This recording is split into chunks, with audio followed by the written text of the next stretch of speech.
இப்போது தொகுதி வரன்முறையை பண்ணுறதுக்கு அதுக்கு முன்னாடி இதை நிறுத்தி பண்ணிவிட்டு இது தோல்வி அடையும்னு தெரியும். தோல்வி அடைஞ்ச பிறகு திமுக பெண்களுக்கு எதிராக இருக்குது அப்படிங்கிறது இது சூழ்ச்சி. பாஜக என்பது எப்படி என்றால் அது ஒரு ஜனநாயக நாட்டுக்கு உண்டான தலைமை அல்ல. தமிழிசை சவுந்தரராஜன் கவுன்சிலர் தேர்தலில் தான் நிற்கலை. இப்போ எம்எல்ஏ தேர்தலுக்கு மறுபடியும் நிற்க வந்துட்டாங்க. 6 முறை அவங்க நின்ன எல்லா தேர்தலையும் தோற்று போயிட்டாங்க. இப்போ 7வது முறை மயிலாப்பூர்லேயும் மிகப்பெரிய தோல்வியை அடைவாங்க. டெபாசிட் வாங்குவாங்களா இல்லையாங்கிறது எனக்கு தெரியலை. ஆனால் அவங்க என்னத்துக்கு கேட்குறாங்க மயிலாப்பூரில்? அவர் எல்லாத்தையும் விட்டுட்டு வந்துட்டேங்கிறது, எதையும் விட்டுட்டு வரல, எல்லாத்தையும் வீட்டில் வச்சுருக்காங்க. அவர் சம்பாதிச்ச இந்த 440 கோடி ரூபாயை எம்ஜிஆருக்கு பிறகு எல்லாத்தையும் காது கேளாத வாய் பேசாத எல்லா அனாதை குழந்தைகளுக்கு எழுதி வச்ச மாதிரி எல்லாத்தையும் எழுதி வச்சுருக்காரா? அவர் பெற்ற பசங்களுக்கே கடன் தானே கொடுத்துருக்காரு. யாராவது பையங்களுக்கு கடன் கொடுப்பாங்களா? பொண்ணுக்கு கடன் கொடுப்பாங்களா? பொண்டாட்டிக்கு கடன் கொடுப்பாங்களா? குஷி ஆனந்த் ஜெயிச்சுருவான்னு நினைக்கிறீங்களா? ஆதவர்ஜுனா ஜெயிச்சுருவான்னு நினைக்கிறீங்களா? உங்கள் கிட்ட 20% ஓட்டு இருக்குதுன்னு வச்சுக்கிட்டா கூட ஒரு தொகுதியில் யாருக்கு 40% ஓட்டு இருக்கோ அவங்க தான் ஜெயிக்க முடியும். Milky Mist Ice Creams. 23ஆம் தேதி அன்னைக்கு தமிழ்நாட்டினுடைய சட்டமன்ற தேர்தல். இந்த சட்டமன்ற தேர்தலில் யார் ஆட்சி அமைக்கப் போகிறார்கள் அப்படின்னு நிறைய பேர் கருத்து கணிப்பு பண்ணிகிட்ருக்காங்க. யார் ஆட்சி அமைக்கணும், யாருக்கு நம்முடைய ஓட்டை போட வேண்டும் என்பதை என்னுடைய கருத்துக்களை நான் சொல்கிறேன். விருப்பமாக இருக்கிறவங்க, நியாயமாக இருக்கணும்னு நினைக்கிறவங்க இதை ஏற்றுக்கலாம். அதுக்கப்புறம் உங்கள் இஷ்டம். ஆனால் என்னுடைய அம்மா 95 வயசு 2 நாளைக்கு முன்னாடியே தன்னுடைய ஜனநாயக கடமையை ஆற்றிட்டாங்க. 1950லேருந்து, அப்போ தான் நான் பிறந்தேன், அதுலேருந்து எங்கள் அம்மா இது வரைக்கும் ஓட்டு போடாத தேர்தலே இல்லை. அந்த அளவுக்கு ஒரு சிறப்பாக விஷயங்கள்லாம் எங்கள் அம்மா செஞ்சுருக்காங்க. ஓகே, எங்கள் அம்மா யாருக்கு ஓட்டு போட்டாங்க அப்படிங்கிறது இப்போ நான் சொல்லக்கூடாது. ஆனால் எல்லாருக்குமே என்ன யாருக்கு என்னங்கிறது எங்கள் அம்மா சொல்லும்போது தெரியுமே தவிர நம்ம சொல்கிறது சரியாக வராது. ஓகே, இப்போ யாருக்கு ஓட்டு ஏன்? இப்போ இன்றைக்கி பார்த்தேன், அதிமுக விளம்பரம் கொடுத்துருக்காங்க. அந்த அதிமுக விளம்பரத்தில் என்ன கொடுத்துருக்காங்கன்னா, அது திமுக கொடுத்த வாக்குறுதியெல்லாம் நிறைவேற்றவே இல்லை அப்படின்லாம் கொடுத்துருக்காங்க. நீட்டு பற்றி சொன்னாங்க, நீட்டை நீக்க முடியல. இது எப்பொழுதுமே சில விஷயங்கள் அது மத்திய அரசினுடைய கண்ட்ரோலில் இருக்கும், அல்லது சுப்ரீம் கோர்ட் ஜட்ஜ்மெண்ட் வந்தப்புறம் யாரும் எதையும் மாற்ற முடியாது. மீண்டும் திமுக மத்திய அரசில் இடம்பெறக்கூடிய ஒரு சூழ்நிலை வரும்பொழுது, அன்றைக்கு மெஜாரிட்டி இருக்கும் பொழுது அவர்கள் இதை பாராளுமன்றத்தில் ஒரு சட்டமாக மாற்றி இயற்றிட்டால் அதுக்கப்புறம் சுப்ரீம் கோர்ட்டாக இல்லை தலையிடாது. அது வரைக்கும் நம்ம வெயிட் பண்ணணும். நீட்டு எடுக்க முடியலைங்கிறதுனால நீட்டு யாருமே பங்கெடுக்கக்கூடாதுன்னு பண்ணலை. நீட்டுக்கு உண்டான எல்லா ட்ரைனிங்கும் தமிழக அரசு இலவசமாக தானே கொடுத்துக்கிட்டு இருக்கு. எத்தனை ஐஏஎஸ் ஆஃபீஸர் ஐபிஎஸ் ஆஃபீஸருக்கு ஃப்ரீ ட்ரைனிங் கொடுத்து வந்திருக்காங்க. இதெல்லாம் வாக்குறுதி நிறைவேற்றலை அப்படிங்கிறத அதை வச்சு ஒரு ஃபுல் பேஜ் அட்வர்டைஸ்மெண்ட்டு அதிமுக கொடுத்துருக்கிறது. அது என்ன வேடிக்கைன்னு சொன்னால், ஒரு அப்பாவே ஒரு 10 விஷயம் சொல்கிறார் வீட்டில், அதில் 2 பண்ணுவார், 3 பண்ணுவார், இல்லை 7 பண்ண மாட்டார், இல்லை 6 பண்ணுவார், 4 பண்ண மாட்டார். இது வீட்லேயே அப்படி தானே இருக்கும்போது 500 வாக்குறுதிகள் கொடுத்த ஒரு ஆட்சி ஒரு 400-450 வரைக்கும் பண்ணியிருக்காங்கன்னா அதை பாராட்டப்பட வேண்டிய விஷயந்தான். இதுதான் பாசிட்டிவாக நம்ம பார்க்க வேண்டியது. குறை சொல்லணும்னு ஆரம்பித்தா எதை வேணால் நம்ம குறை சொல்லிக்கிட்டே இருக்கலாம். அடுத்தது பொதுமக்கள் நலன். பெருவாரியான பொதுமக்கள் அவங்களுக்கு என்ன நலன் அப்படின்னு பார்த்தீங்கன்னு சொன்னால், இன்றைக்கு இருக்கக்கூடிய சூழ்நிலையில் எத்தனையோ, அதாவது அரௌண்ட் 90% ஆஃப் மக்களுக்கு அடிப்படை தேவைகள் தான் சரியாக இருக்கணும்னு எதிர்பார்க்கிறார்கள். அடித்தட்டு மக்களுடைய மிகப்பெரிய பல விஷயங்களை திமுக அரசு நிறைவேற்றியிருக்கிறது. அந்த இலவச வீடுகளாகட்டும், அப்புறம் மாதந்தோறும் அந்த 1000 ரூபா பணம் கொடுத்தது இப்போ அதை 2000 ரூபா ஆக்குறேன்னு சொல்லியிருக்கிறது.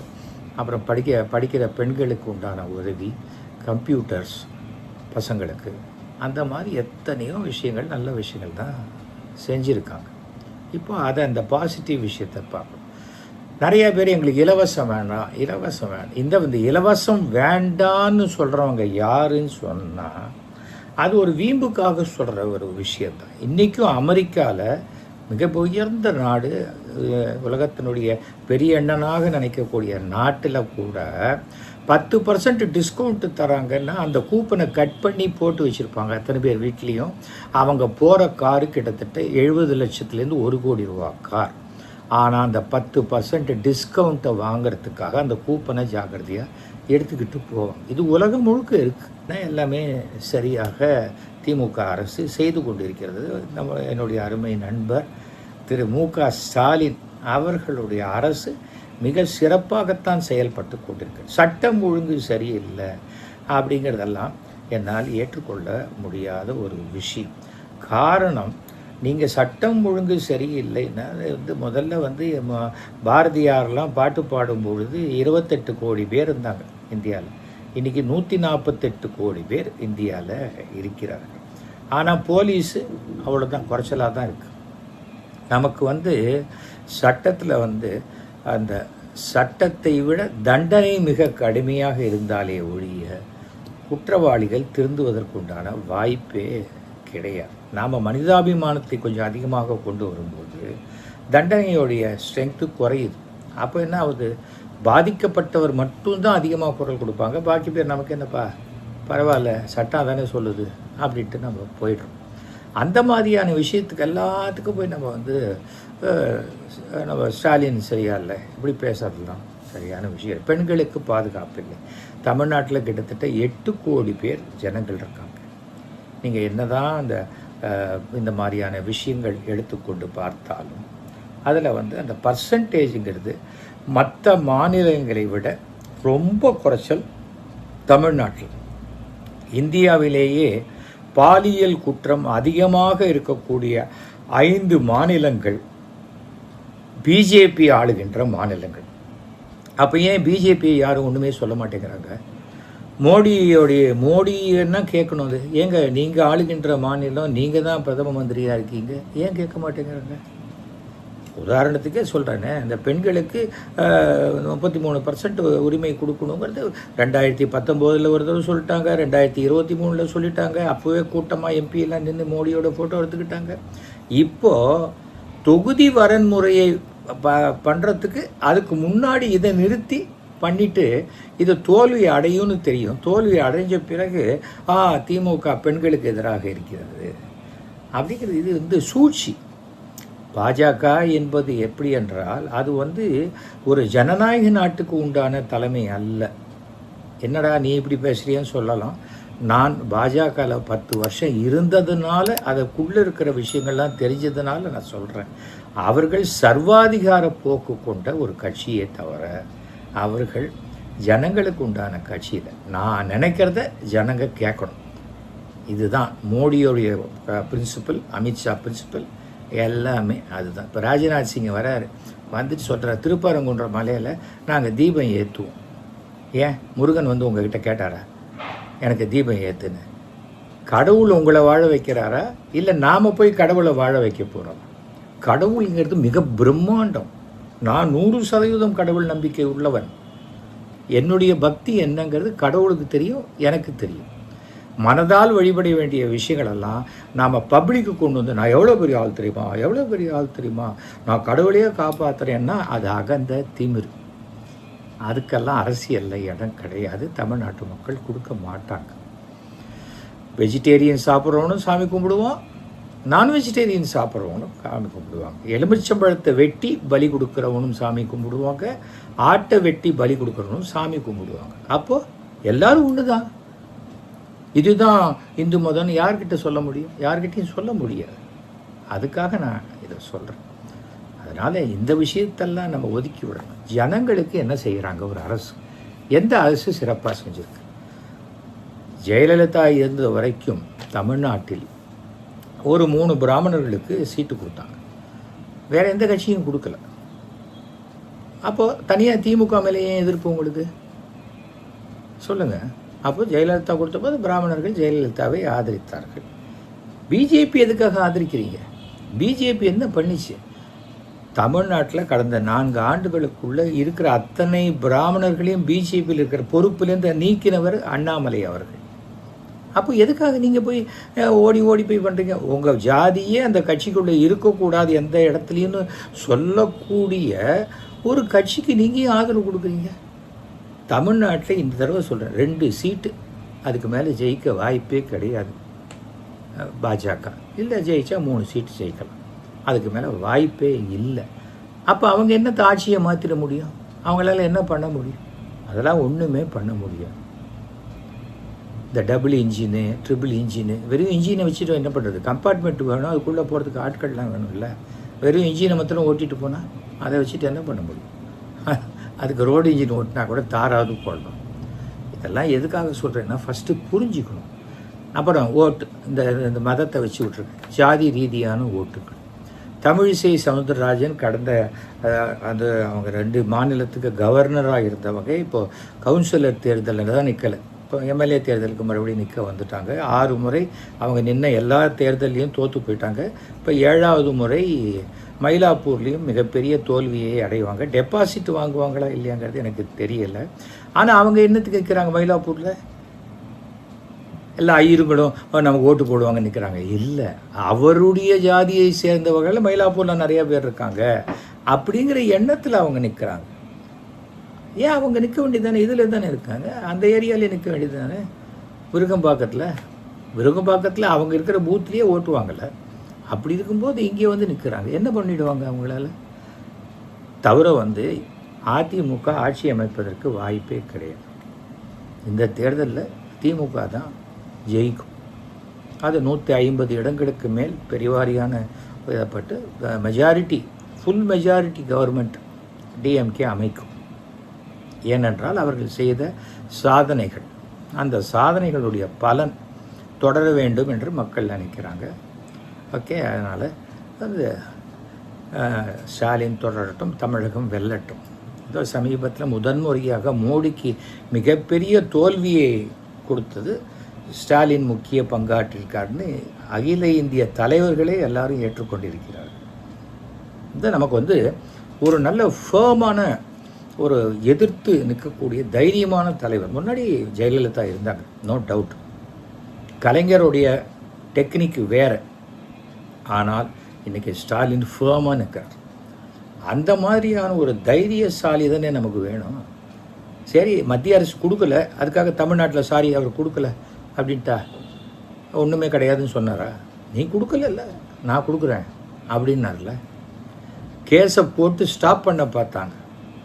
இந்த 3000 ரூபா பணம் கொடுக்கக்கூடாது, 5000 ரூபா பணம் கொடுத்துடக்கூடாது, நீங்கள் கொடுத்தது இந்த இதில் பணத்துக்கு கொடுத்துடக்கூடாதுங்கிற மாதிரிலாம் சொன்னாங்க. பட்டார்னு காலங்காலத்தில் 6 மணிக்கு எல்லார் அக்கௌண்ட்லேயும் பணத்தை போட்டு போய்ட்டோம். பண்ணாரா இல்லையா? அதை நம்ம யோசிக்கணும். அந்த மாதிரி ஒரு ஃபேர்ம் டெசிஷன் எடுக்கக்கூடிய ஒரு தலைவன் இருக்கும். வாரிசு அரசியல் வந்துடுறாங்க. இப்போ பாஜகவில் சீட்டு கொடுத்துருக்காங்களே, அவங்கெல்லாம் வாரிசு அரசியல் இல்லையா? எத்தனை பேர்? விபி துரைசாமியோட பையன், மொடக்குறிச்சி ஜெயலட்சுமியுடைய மருமக, காடேஸ்வரன் சுப்பிரமணியம் அவருடைய மகன், எல்லாம் இவங்கெல்லாம் வாரிசு இல்லையா? பக்கத்து வீட்டு பசங்களா? அப்போது முதுகுலேயே அவ்வளோ அழுக்க வச்சுக்கிட்டு அடுத்தவங்களை பற்றி குறை சொல்லலாம? வெறும் பையங்கிறதுக்காக கொண்டுறாங்க.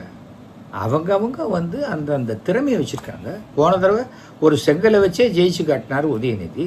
இப்போது ஒரு ஃபோட்டோவை பிடிச்சிக்கிட்டே ஜெயிச்சு காட்ட போகிறாரு. அப்போது அவருக்கு அந்த திறமை இருக்குது. அவ்வளோதானே, மக்கள் ஓட்டு போடுறாங்க. சும்மா நீங்கள் செலக்ட் பண்ணி கவர்னர் ஆகிடு, அப்புறம் கவுன்சிலில் போய் நின்று தோற்று போயிடு அப்படிங்கிறதுக்கெல்லாம் இல்லை. 7வது முறையாக திமுக ஆட்சி அமைக்கும். 7வது முறையாக மயிலாப்பூரில் நம்முடைய தமிழிசை சவுந்தரராஜன், எதுகை மோனையாக பேசக்கூடிய தமிழ் இசை சவுந்தரராஜன் தோற்று போவார். கபாலி கோயிலையே சுற்றி வந்தால் உங்களுக்கு விபூதியும் குங்குமம் தான் கிடைக்கும். மயிலாப்பூரில் பிராமணர்களை தவிர எத்தனையோ பேர், பிராமணர்கள் 2006க்கு பிறகு 75,000 பிராமணர்கள் இருந்தவங்களை அப்படியே பிரித்து வேளச்சேரிக்கு எடுத்துகிட்டு போயிட்டாங்க. தெரியுமா? அதை முதல்ல தெரிஞ்சுக்கணும். இப்படி இருந்த மயிலாப்பூர் தொகுதி இப்போ இப்படி ஆயிடுச்சு, தேனாம்பேட்டை வரைக்கும் போயிடுச்சு. தெரிஞ்சுக்கணும். வேலு எந்த நிமிஷத்துலையும் ஃபோன் பண்ணால் வேலு ஃபோன் எடுப்பார், இல்லைன்னா வேலோட அசிஸ்டண்ட் எடுப்பார். என்ன வேலையை சொன்னாலும் செய்யக்கூடியவர் தான் வேலு. மயிலாப்பூர். அவருக்கு எதுக்கு அதோட டிவிக்கே சொல்கிறாங்க ஒரு மாற்றம் வேணும். என்ன மாற்றம் வேணும்? அப்பா அம்மா திட்டினா வேறு அப்பா அம்மா வேணும்னு சொல்ல முடியுமா? நம்ம சிலதெல்லாம் மாற்ற முடியும். எல்லாத்துக்கும் மாற்றம் வேணும், மாற்றம் வேண்டும் இல்லை. சில சமயம் ஒரு நல்ல விஷயம் நடந்தால் அது தொடரட்டும் அப்படின்னு தான் சொல்லணும். எல்லாத்துக்கும் மாற்றம் வேணும்னு சொன்னால் அந்த மாற்றம் வேணும்னு கேட்குறவங்களுக்கு அந்த அதற்கு உண்டான அவங்களுக்கு ஒரு புரிதல் இல்லை. அது யங்ஸ்டர்ஸ். எனக்கு விஜய் மேலே எந்த விதமான ஒரு வருத்தமோ கோபமோ கிடையாது. மிகப்பெரிய நல்ல நடிகர். ரஜினிக்கு அடுத்தபடியாக இன்றைக்கி தமிழ்நாட்டில் அவர் எல்லாத்தையும் விட்டுட்டு வந்துட்டேங்கிறது. எதையும் விட்டுட்டு வரல, எல்லாத்தையும் வீட்டில் வச்சுருக்கார். அவர் சம்பாதிச்ச இந்த 440 கோடி ரூபாயை எம்ஜிஆருக்கு பிறகு எல்லாத்தையும் காது கேளாத வாய் பேசாத எல்லா அனாதை குழந்தைகளுக்கு எழுதி வச்ச மாதிரி எல்லாத்தையும் எழுதி வச்சுருக்காரா? என்னத்தை எழுதி வச்சுருக்காரு? அவர் பெற்ற பசங்களுக்கே கடன் தானே கொடுத்துருக்காரு. யாராவது பையங்களுக்கு கடன் கொடுப்பாங்களா? பொண்ணுக்கு கடன் கொடுப்பாங்களா? பொண்டாட்டிக்கு கடன் கொடுப்பாங்களா? எங்கள் வீட்டில் என்னுடைய ஒரு செக் புக்கு 2மே என் பொண்டாட்டி பேரில் தான் இருக்குது. 2 பேரும் சேர்ந்து கையெழுத்து போடுவோம், இல்லை அவள் இல்லாட்டா நான் கையெழுத்து போடுவேன், அவ்வளோதான். அப்படி தானே, அதுதானே கணவன் மனைவின்னா. அப்படி இல்லாமல் நான் டிரைவர் பையனுக்கு சீட்டு கொடுத்தேன்னா, நீ டிரைவர் பையனுக்கு கொடுத்த உன் பையனுக்கு என்ன பண்ண? அப்போ எதுக்காக நீங்கள் என்ன மாற்றம் வேணும்? அது மாதிரி பையனை கவனிக்காத அப்பா அவர் தான் வேணும்னு சொல்லுவீங்களா? தவிர அவருக்கு அரசியலில் என்ன அனுபவம் இருக்குது? அவரால் 1 மணி நேரத்துக்கு மேலே வெயிலில் நிற்கவே முடியல. தன்னை சுற்றி 20 பவுன்சர்ஸை வச்சு நிற்கிறாங்க. பத்திரிகையாளர்களையும் பார்க்க மாட்டேன், யாரையும் பார்க்க மாட்டேங்க. அப்புறம் அவர் ஜெயிச்சப்புறம் நீங்கள் போய் எப்படி பார்ப்பீங்க? அவரை எப்படி உங்களால் பார்க்க முடியும்? ஒரு எம்எல்ஏன்னா நான் இப்போ கூட சொல்கிறேன், என்னுடைய டெலிஃபோன் நம்பர் 9841023545. இந்த நம்பரை நான் 2006 எலெக்ஷனில் நிற்கும்போதும் என்னுடைய நோட்டீஸில் அடித்து கொடுத்தேன். தொடர்பு எல்லைக்கு வெளியில் இருக்கிற ஒருத்தருக்கு போய் நீங்கள் தேர்ந்தெடுத்து என்ன பண்ணுவீங்க? அவர் ஆட்சிக்கு உங்களுக்கு என்ன நன்னல் நடக்க போகுது? இந்த தடவை திமுகவுக்கு எதிராக போடக்கூடிய அத்தனை ஓட்டுக்களும் அது வெற்றி பெறக்கூடிய ஓட்டுக்களே இல்லை. அப்போது நீங்கள் ஒரு ஓட்டு போட்டிங்கன்னா அவங்க ஜெயிக்கலைன்னா அப்புறம் என்னத்துக்கு அது வேஸ்ட் பண்ணுறீங்க அந்த ஓட்டை? விஜயினுடைய என்ட்ரியினால் ஓட்டுக்கள் தாறுமாறாக பிரியும். நான் என்ன சொன்னாலும் என் தலைவருக்கு தான் நான் ஓட்டு போடுவேன்னு சொல்கிறவங்கள நான் மாற்ற முடியாது. ஆனால் ஜெயிக்க முடியாது உங்களால். புசி ஆனந்த் ஜெயிச்சிருவார்னு நினைக்கிறீங்களா? ஆதவர்ஜுனா ஜெயிச்சிருவார்னு நினைக்கிறீங்களா? உங்கள் கிட்ட 20% ஓட்டு இருக்குதுன்னு வச்சுக்கிட்டா கூட ஒரு தொகுதியில் யாருக்கு 40% ஓட்டு இருக்கோ அவங்க தான் ஜெயிக்க முடியும். 20% ஓட்டு இருந்தால் 5000 ஓட்டு வாங்கலாம், 10,000 ஓட்டு வாங்கலாம், 15,000 ஓட்டு வாங்கலாம். அவ்வளோதான் பண்ண முடியுமே தவிர ஜெயிக்க முடியாது. எனக்கு தெரிஞ்சு 2 தொகுதியில் ஒரு தொகுதி கண்டிப்பாக விஜய் ஜெயிப்பார். மொத்தமே அவங்க கட்சியில் ஒரு சீட்டு இல்லை 2 சீட்டு தான் வரும், அதுக்கு மேலே வராது. விஜயகாந்த் 234 தொகுதியில் நின்ன பொழுதும் விஜயகாந்த் மட்டும்தான் ஜெயிச்சார். ஆனால் 8% ஓட்டு வாங்கினார், அவ்வளோதான். அதுதான். அதே விஜயகாந்த் சரியாக பர்ஃபார்ம் பண்ணாத போது கடைசியில் 1.5% ஓட்டு ஆகிவிட்டது. அதுக்காக சொல்கிறேன், தமிழ்நாட்டில் சட்டம் ஒழுங்கெல்லாம் சிறப்பாக இல்லைன்னு சொல்கிறவங்க தயவு செஞ்சு அடுத்த மாநிலத்துக்கு போய் ஒரு வாரம் தங்கிட்டு வாங்க. தமிழ்நாட்டினுடைய சட்டம் ஒழுங்கு எவ்வளவு சிறப்பாக இருக்கிறது என்பதை நீங்கள் தெரிஞ்சுப்பீங்க. அதே போல் பெண்கள் பாதுகாப்புக்காக சொல்கிறேன். இது எல்லாமே இது வக்காலத்து வாங்கிறதுக்காக சொல்லுங்கள். நான் யதார்த்தமாக பேசுகிறவன், அதனால தான் எனக்கு வெகுஜன விரோதின்னு அந்த பேர். ஸோ இது ஒரு நீண்ட ஒரு பேட்டி. இதை நல்லா பாருங்கள். பார்த்துட்டு நீங்கள் சரியான முடிவெடுத்து நீங்கள் திமுகவுக்கு உங்களுடைய ஆதரவை கொடுத்து உதயசூரியன் சின்னத்தில் ஓட்டு போடுங்க. உதயசூரியன் எங்கே நிற்கலையோ அங்கே கூட்டணி கட்சியில் யார் நிற்கிறாங்களோ அவர்களுக்கு உங்களுடைய ஓட்டை போடுங்க. ஏனென்றால் ஆட்சி அமைக்கப் போவது 7வது முறையாக திமுக மாண்புமிகு தமிழக முதல்வராக மீண்டும் 2வது முறையாக என்னுடைய அருமை நண்பர் ஸ்டாலின் அவர்கள் அமரப்போகிறார். அவருக்கு என்னுடைய மனமார்ந்த வாழ்த்துக்களை நான் தெரிவித்துக் கொள்கிறேன். மறந்துடாதீங்க, புரியுதா? நம்மளுடைய பாக்கி சின்ன விஷயங்கள்லாம் எல்லாத்தையும் ஒதுக்கி வைங்க. நாம் போகிற கோயிலுக்கு நாம் போக போகிறோம், நாம் கும்பிட்ற சாமியை நாம் கும்பிட போகிறோம், நாம் சொல்லக்கூடிய வாழ்த்துக்களை நாம் சொல்ல போகிறோம். அது பாட்டுக்கு அது. ஆனால் ஒரு ஆட்சி அதிகாரம் என்பதெல்லாம் மக்களுக்கு நல்லது செய்யக்கூடிய விஷயங்கள் இருக்கும். அதை செய்யக்கூடியவர்கள் இன்றைக்கு சிறப்பாக தமிழகத்தில் செய்யக்கூடியவர்கள் நம்முடைய திராவிட முன்னேற்ற கழகத்தை தேர்ந்த அருமை நண்பர் ஸ்டாலின் அவர்கள் தலைமையில் நடக்கக்கூடிய இந்த ஆட்சி தான். அந்த ஆட்சி தொடர வேண்டும் என்று நான் விரும்புகிறேன், ஆசைப்படுகிறேன். அதற்குண்டான அனைத்து முயற்சிகளையும் நாமும் எடுத்து செய்து நம்முடைய ஆதரவையும் தெரிவிப்போம் என்று கேட்டுக்கொள்கிறேன். ஓகேயா? அனைவருக்கும் நன்றி, வணக்கம். Milky Mist Ice Creams. மின்னம்பலம்.com தமிழின் முதல் மொபைல் பத்திரிகை.